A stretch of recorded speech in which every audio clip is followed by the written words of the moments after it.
Okay, I just want to do a little video here on the Model 24 showing how my band sets things up for recording both live off the floor and for multi-tracking. There's a lot of videos of showing what the board can do and kind of setting up to get started for recording, but doesn't really seem to be that much out there for showing how a band is actually set up. So I just kind of wanted to go over a little bit of the setup here. So if we're multi-tracking for the drums, we avoid track 1 and 2, and I'll get into that in a second here. We use 6 mics: snare, kick, overhead 2, tom, floor tom. 6 mics, we get pretty awesome results. So on the snare, we usually put our compression at noon. That seems to be the sweet spot for the snare. If you go to, say, 3 o'clock, or if you max it, you'll really get your hi-hats pulled into it.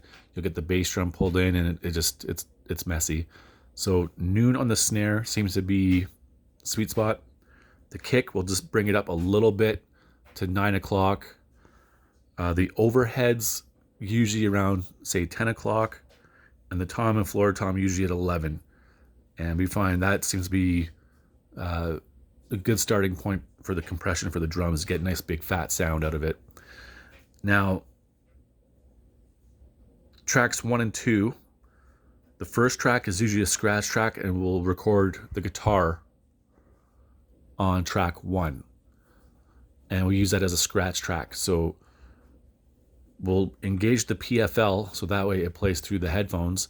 So when I'm recording the drums, I have the headphones on, but we're also recording guitar at the same time as a scratch track. Now, once we get the scratch track done, what do you want? Yes, I see you. Hello. Yes. Yes. Now, once we have the scratch track for the guitar, we'll record bass direct. The preamps sound really, really good when you're doing bass direct in. It sounds awesome. Now, once we get the bass recorded and we have all our drums recorded, now we'll go over top and we'll actually record and mic up the guitar amp. And that way we have our guitar done, we have our bass done, we have our drum tracks done. Now from there, we'll go over top and just pick whichever channel to do, like your rhythms or an extra rhythm track or your leads, and doesn't matter which track you use. And then we'll do our vocals on whatever tracks, right? But now if we're doing live off the floor, a full band, the drums all stay the same. We simply throw a mic on the bass cab, and then we just mic the guitar amp. And that's how we're doing live off the floor. And then we'll have the second guitar going on a different channel. And then for vocals, we actually still use our PA live off the floor. The PA doesn't pick up on any of the drum mics or anything like that, but we have the sub out from our PA going into one of the channels here, so that our vocals are actually going into the board on their own channel, and that way we can still do our own mix for the vocals.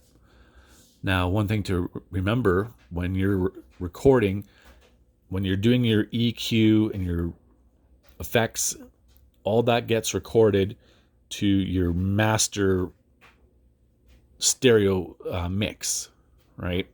So you do your mix, you get all your levels, you get everything set, you hit record on the unit with nothing armed, and that's what writes your stereo file.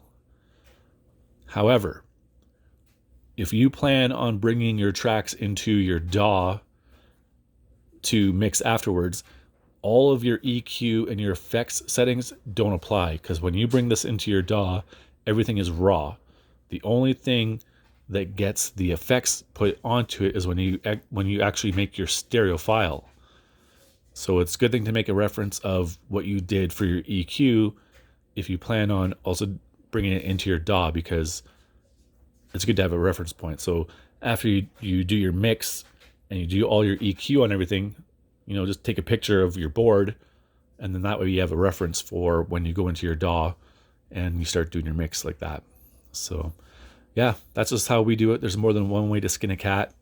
Hopefully this could help someone else to get set up. Yeah, let me know how you guys record. Thanks. Cheers.